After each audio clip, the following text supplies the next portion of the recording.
Israel और Hamas की जंग ने दुनिया को बांट दिया है। भू राजनीति में सारा फसाद इसी बात पर है कि कौन किसके पाले में है। पाले साफ भी हैं और धुंधले भी, क्योंकि कई देशों का रुख बड़ा सेफ है।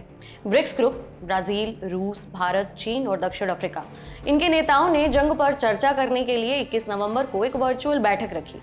प्रमुख देशों में से सभी ने इजरायल की कार्रवाई की पूरी तरह से या आंशिक तौर से निंदा की है।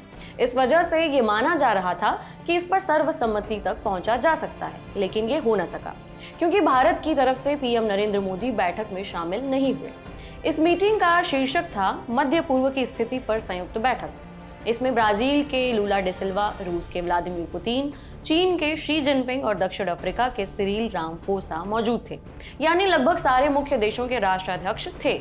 बस प्रधानमंत्री नरेंद्र मोदी इस बैठक में शामिल नहीं हुए। उनकी जगह विदेश मंत्री एस जयशंकर ने प्रतिनिधित्व किया। तो सवाल उठने लाजमी थे कि प्रधानमंत्री मोदी इस संयुक्त बैठक में शामिल क्यों नहीं हुए। पहले तो मीटिंग में बात क्या हुई। ब्रिक्स की ये बैठक दक्षिण अफ्रीका ने बुलाई थी, जो अभी ग्रुप का सदर है। वो गाजा पट्टी में इजराइल की बमबारी और हत्याओं के खिलाफ काफी मुखर भी रहा है।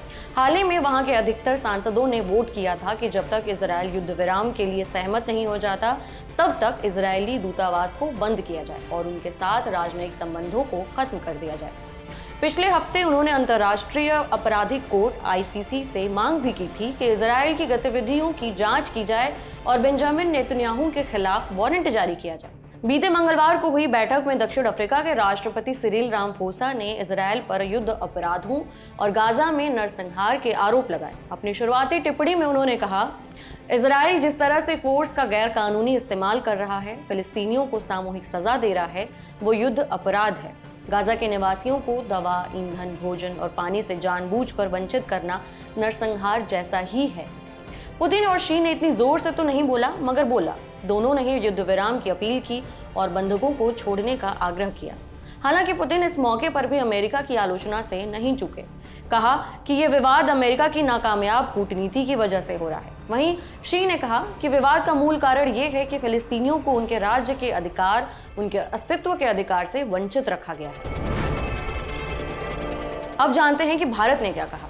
विदेश मंत्री एस जयशंकर ने भारत का पक्ष रखा कि तत्काल संकट एक आतंकवादी हमले की वजह से शुरू हुआ है और जहां आतंकवाद का सवाल है, किसी को भी समझौता नहीं करना चाहिए। हालांकि अगले ही पंक्ति में उन्होंने 2 स्टेट सॉल्यूशन पर भी जोर दिया। कहा, जहां तक आतंकवाद का सवाल है, हम में से किसी को भी इसके साथ समझौता नहीं करना चाहिए। बंधक बनाना भी उतना ही अस्वीकार्य और अक्षम्य है। बड़े पैमाने पर नागरिकों की मौत और मानवीय संकट को देखते हुए हमारी चिंता और बढ़ गई है। हम नागरिकों की मौत की कड़ी निंदा करते हैं। विदेश मंत्री ने इस बात पर भी जोर दिया कि प्रधानमंत्री मोदी ने इस संदर्भ में क्षेत्र और दुनिया भर के कई नेताओं से बात की है। अब दूसरा सवाल है कि प्रधानमंत्री आए क्यों नहीं। न्यूज पोर्टल द प्रिंट ने सरकारी सूत्रों के हवाले से छापा कि प्रधानमंत्री का शेड्यूल पहले से तय था। उन्हें राजस्थान चुनाव प्रचार के लिए जाना था। फिर एक बात यह भी निकल कर आई कि अगले ही दिन 22 नवंबर को G20 की वर्चुअल समिट होनी थी। इजरायल हमास जंग के ही बैकड्रॉप में हुई इस समिट की सदारत प्रधानमंत्री नरेंद्र मोदी ने की और वहां उन्होंने साफ कहा कि आतंकवाद सभी देशों को अस्वीकार्य है और नागरिकों की मौत कहीं भी हो निंदनीय ही है। भू राजनीति के कई जानकार इस बात को हाईलाइट करते हैं कि इजरायल हमास युद्ध पर नई दिल्ली का रुख पूर्व के बजाय अमेरिका और अन्य पश्चिमी देशों के करीब है। उनका कहना है कि हम ब्रिक्स की जगह G20 को तरजीह दे रहे हैं। दोनों ग्रुपिंग्स की पॉलिटिक्स और झुकाव जग जाहिर है। तो नरेंद्र मोदी की ब्रिक्स में गैर मौजूदगी को किस तरह देखा जाए या देखा जा रहा है, इसके लिए हमने बात की थिंक टैंक MPIDSA में एसोसिएट फेलो डॉक्टर स्वस्ति राव से। उन्होंने हमें बताया, पहले भारत के बारे में अक्सर ये कहा जाता है और मैं बहुत सारी जगह पे इस बात को समझाने की कोशिश करती हूँ कि भारत की फॉरेन पॉलिसी के कुछ मूलभूत सिद्धांत हैं। उसमें से एक शब्द आप बार-बार सुनते होंगे जिसको मल्टी अलाइनमेंट कहते हैं कि India's foreign policy is committed to multi alignment. Multi alignment का मतलब हम किसी ब्लॉक पॉलिटिक्स में विश्वास नहीं करते। हम एक ओपन अपने नेशनल इंटरेस्ट के अनुसार हम अलग-अलग रीजन से हम अलाइन करते हैं। लेकिन इसके साथ एक बात याद रखने की और भी है कि मल्टी अलाइनमेंट तो है, लेकिन ये इक्वल डिस्ट्रीब्यूशन नहीं है। यानी ये कहना कि G20 का महत्व उतना ही है जितना ब्रिक्स का है, या क्वाड में भारत की सहभागिता का मतलब उतना ही है जितना एससीओ में है, ऐसी गलती जो है नहीं करनी चाहिए।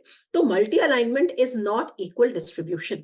इसका मतलब क्या, कि देखिए भारत के जो राष्ट्रीय हित है या जो नेशनल नैरेटिव है, नेशनल इंटरेस्ट है, उसके हिसाब से भारत इस बात को हेज करता है, कैलिब्रेट करता है कि उसको कहाँ पे कितनी तरह की डिप्लोमेटिक वेटेज जो है वो देना है।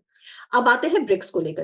देखिए ब्रिक्स को आप एक कई बार मैं समझाती हूँ कि भारत का जो कमिटमेंट है वो ग्लोबल साउथ की तरफ है, इसमें कोई डाउट नहीं है। और इसको आप अगर प्रधानमंत्री का और ये G20 का और ब्रिक्स का, एससीओ का, इसके तमाम उदाहरण मिलते हैं कि भारत का जो एक कमिटमेंट है ग्लोबल साउथ के प्रति, उसमें कोई मिलावट नहीं है, वो बिल्कुल जेन्युइन है।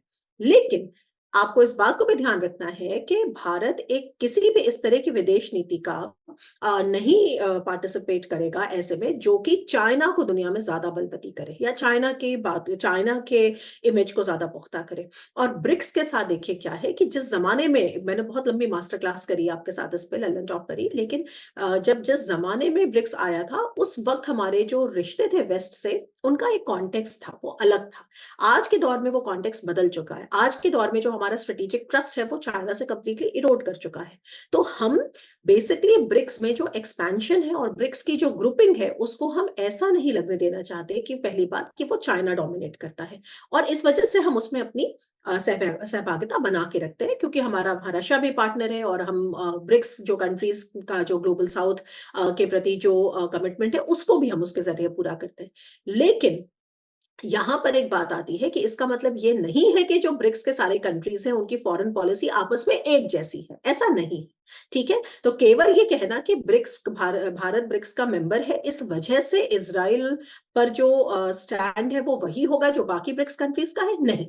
ये बात बायलैटरल रिलेशन से बहुत बार जाहिर होती है। और जहां तक इजराइल की बात है, आई थिंक ये बात हमें बहुत क्लियरली दिखती है कि जियोपॉलिटिकल लेवल पे कहीं ना कहीं भारत ने ये स्टैंड दिखा दिया है कि भारत का जो स्टैंड है वो ब्रिक्स कंट्रीज या जो बाकी जो कंट्रीज हैं उनके स्टैंड के साथ अलाइंड नहीं है, बल्कि वो वेस्ट के साथ। और ये बात आपने भी कही कि हमको दिखता है।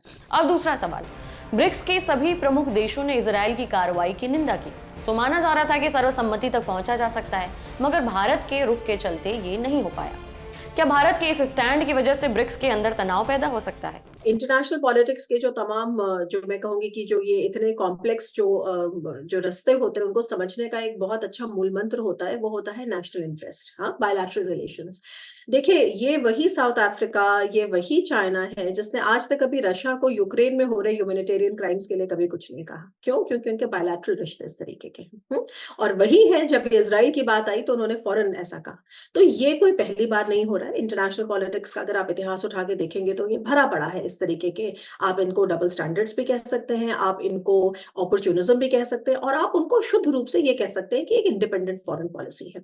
मैं तीसरी बात से सहमत हूं कि ये देखिए इंडिपेंडेंट फॉरेन पॉलिसी है कि ठीक है, आपके कुछ कारण है, हमारे कुछ कारण है कि हम रूस से अपना अलाइनमेंट बना के रखेंगे, और हम वेस्ट कह रहा है इसके वजह से हम नहीं करेंगे, हमारा एक अपना स्टैंड है।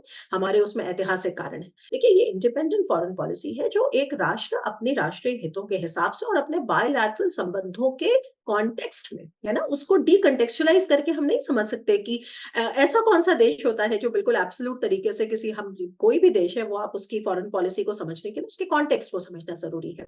तो ये वही देश है जो यहाँ पर एक स्वर से इजराइल की निंदा कर रहे हैं, जब उनकी अपने बायलैटरल रिलेशंस की बात आती है रशिया पर तो वो नहीं बोलते हैं। तो हर किसी को ये अधिकार है, सॉवरेनिटी सबके पास इक्वल है। और जैसा मैंने आपसे कहा कि इन देशों को इस बात की एक तरह से मैं कहूंगी कि एक पता भी होता है कि कोई भी फॉरेन पॉलिसी या किसी ग्रुप में शामिल होने की वजह से ऐसा नहीं है कि आपने अपनी फॉरेन पॉलिसी का अधिकार दूसरे को दे दिया है।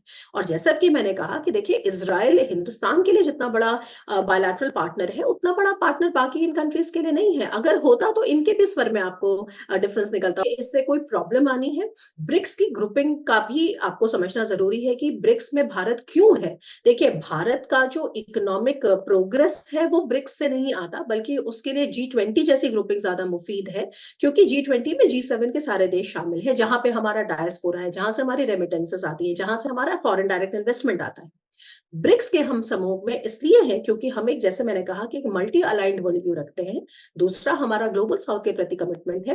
तीसरा, हम ऐसे किसी ग्रुपिंग को पूरी तरह से चाइना द्वारा डोमिनेटेड नहीं होने देना चाहते। तो हम इन जगहों पर एक वैक्यूम नहीं क्रिएट करना चाहते कि हम वहाँ नहीं हैं। इसलिए हम वहाँ पे रहते हैं कि चाइना हमें डोमिनेट ना करे, क्योंकि आपको पता है चाइना और भारत के रिश्ते क्या हैं। तो इन रीज़न्स की वजह से हम वहाँ पर हैं, और आई थिंक भारत को इसको इस चीज़ के लिए किसी के प्रति जवाबदेह नहीं है, क्योंकि जैसे टेररिज्म की का जो विक्टिमाइज़ेशन हमने झेला है, वो हो सकता है और बहुत सारे देशों ने ना झेला हो।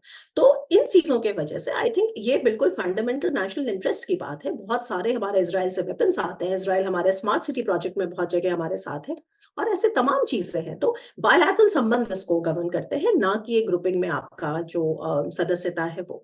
राजनीति देश की हो या अंतर्राष्ट्रीय, इसमें कुछ सही और गलत नहीं होता, केवल मौके और समय की बात है। भारत का रुख तटस्थता का है, कहीं बढ़कर खेलते हैं, कहीं लेट कट और कहीं डक भी करते हैं। इसमें कई तरह की ऑप्टिक्स शामिल है और सारा खेल ऑप्टिक्स का है। प्रधानमंत्री नरेंद्र मोदी का किसी बैठक में दिखना भी और कहीं ना दिखना भी। आपके लिए ये खबर लिखी थी मेरे साथी सोमशेखर ने। पसंद आई हो तो कमेंट बॉक्स में फीडबैक जरूर साझा करें। मेरा नाम है उपासना और दी ललन टॉप देखते रहिए। शुक्रिया।